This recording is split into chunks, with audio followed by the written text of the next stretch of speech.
Now, Buzz, cut that out. I said cut that out. Your inquisitive nature is going to get you in a lot of trouble, my friend. Yeah, but I wanted some treats. Let me have some. No, cut that out. I want to. Cut that out. I'll tell you when you can have treats. Now, you wait. Yeah, but I got an appetite for treats today. Well, Buzz, your appetite will get you in a lot of trouble. You know, that reminds me of my little friend, Coco. You remember Coco the monkey? I don't think so. Well, let me tell you the story about Coco. Coco was a little monkey, and a very lovable little monkey indeed. He was? Yes, he was. But you see, he had two things that was a great disturbance to him.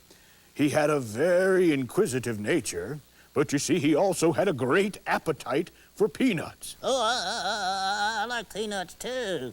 Well, Coco loved peanuts, and I'm afraid that very inquisitive nature and his appetite for peanuts was his downfall. You gonna tell me about it now? Yes, I want you to listen, Bud. I'm listening real good. All right, now you listen.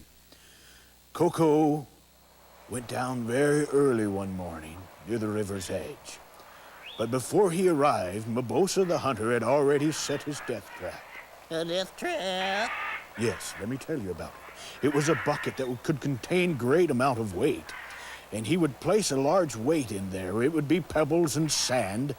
And then atop that heavy weight, he placed a small layer of peanuts. Aromatic, delicious peanuts. Oh, yeah, I love peanuts. Well, now you listen.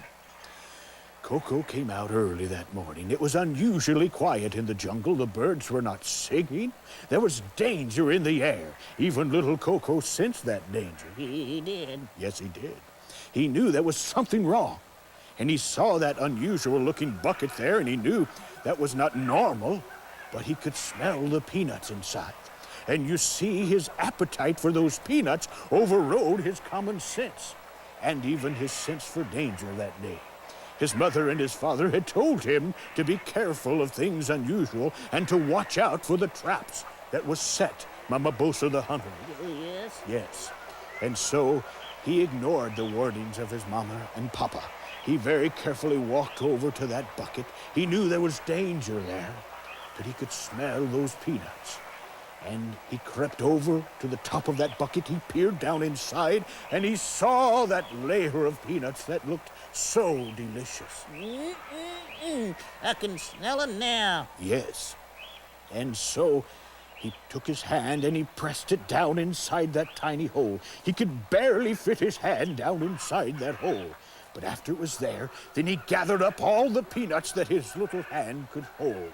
And then he began to pull his hand out of the hole, but surprised. He was surprised indeed, for his hand would not come out of that hole. He pulled and he tugged and he yanked and he pulled, but he could not free his hand from the hole in that bucket.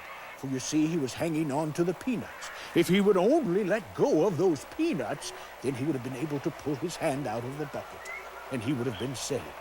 But he had a great appetite for peanuts, and his greed and his appetite for those peanuts was setting the trap. And now he was very strongly caught.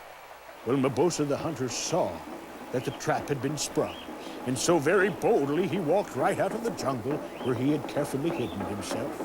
He had a club in his hand, and Coco saw him coming. He knew the danger that was near.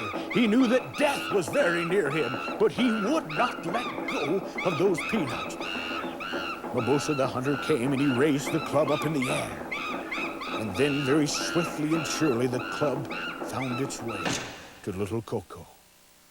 And Coco lay very still. His hand still grasped the peanuts inside the bucket. You see, he would not let go. He wouldn't let go? No, he wouldn't, Buzz. If he would have only let go of those peanuts. If he would have just been willing to let go. But he was not willing. He held strong. And you see, he ignored his own good sense. He ignored his sense of danger, his instincts, and the teachings that his mother and father had given him. He ignored them for his appetite of peanuts.